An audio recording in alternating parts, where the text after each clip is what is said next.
Hi guys, and welcome to our lesson today on rational powers.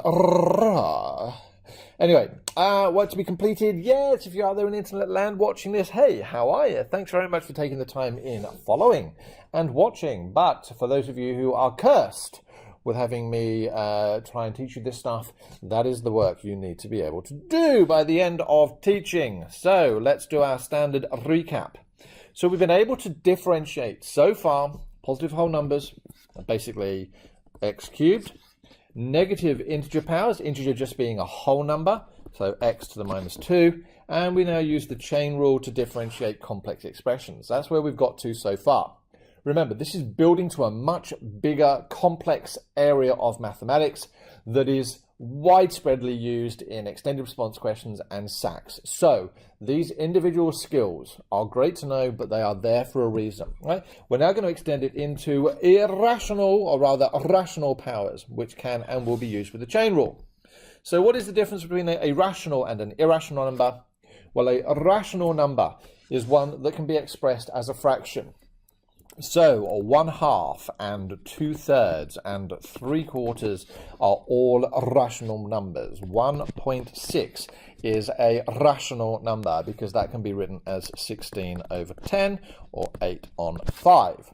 Irrational numbers are those which cannot be expressed as a fraction. So for example, as I said, pi or √2 or √3. Anything that cannot be expressed as a fraction is an irrational number. So at this moment in time, let's deal with rational numbers because that's what the chapter says we are going to be dealing with. So first things first, differentiating with fractional powers is exactly the same as differentiating with integer powers. It's the same process. The only thing you've got to be very careful of is whether you can take away 1 from a fraction, and hopefully everyone who's watching this video can take away a 1 from a half and 1 from a third and whatever else. Please tell me you can. So in this situation, if we had y, so for the first question, if we had y equals x to the half, then we know that dy by dx will be equal to power, bring it down, is 1/2 times x, and then a half take away 1 is to the minus a half. Right, now that minus a half, remember, is the same as putting the x on the bottom. Now, just as a word of sort of algebra, that half then becomes 1/x to the half. All right, so if I was just to have that on its own, that becomes 1/x to the power of a half. Just because you have a half in front just means you multiply the bracket, the fractions together. And when you multiply the tops together, you get 1 and you get 2x to the half. And again, if we were going to be like really, really pedantic, then we would then say that that would be 1/2 root x, all right? Because x to the power of half is square root of x. Same thing here for question 2. Y would become, so y dashed in this situation, let's just change the nomenclature, 1/3 x to the power. Now 1/3 minus 1 is minus 2/3. Yes, so I'm going to leave it in that form at this moment in time because I can. And once again, y dashed is equal to 3/5 times x, or take away 1 from that, gives me minus 2/5. It terrifies me, and I think the examiners, the number of people who can't take away 1 from fractional powers. That is something that you really need to practice now if you don't know what you are doing. Right, so that stuff is, to be fair, never going to be an exam. Tricks, and more tricks, otherwise known as notation. All right, rational powers in an exam will probably not be written as a half. Right, they're trying to test whether you understand, not whether you can just regurgitate a fact. So in this situation, that square root sign could then actually be just written as x squared plus 4 in bracket to the power of 1/2. Okay, so anything with a square root sign is to the power of a half. Cube roots, right? So there's that tiny little 3 there. Exactly the same idea. I'd write that in brackets as x cubed minus 3x plus 2, and in this situation to the power of a third, right? It's a cube root, so that becomes 1/3. And just one more example with a little 5 there. That would become x squared minus 3x plus 2 all to the power of 1/5. Now, having written it like that, we can differentiate. Yes, chain rule, a recap. Now, do you know what? I put that image in there of little people and Lilliput, and to this moment, I have no idea why. Because he's not exactly chained up, but maybe he is. Anyway, too much information. We can now use the chain rule to help us solve these questions. So, if we remember, that would now, assuming it was y equals, become x squared plus 4 to the power of 1/2.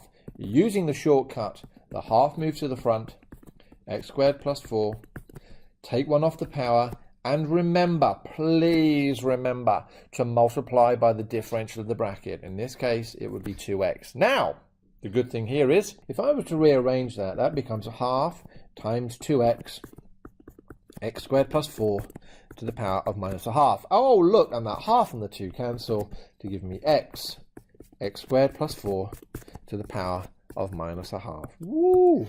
Now remember, power of a minus 1/2 just means that it's underneath the brackets. Underneath. You can move that into the denominator of a fraction. So if I wanted to write this out again, that would be x over x squared plus 4 to the power of 1/2, and taking that one step further could be x over the square root of x squared plus 4. Whoop, whoop. Another example, just so you can see, and it's a recap of chain rule anyway, that becomes x cubed minus 3x plus 2 to the power of 1/3. So therefore, maybe we should just do that as f dashed of x from the nomenclature job. So f dashed of x becomes equal to 1/3 x cubed minus 3x plus 2 to the power of minus 2/3 multiplied by the differential of the bracket, which is 3x squared minus 3. Right?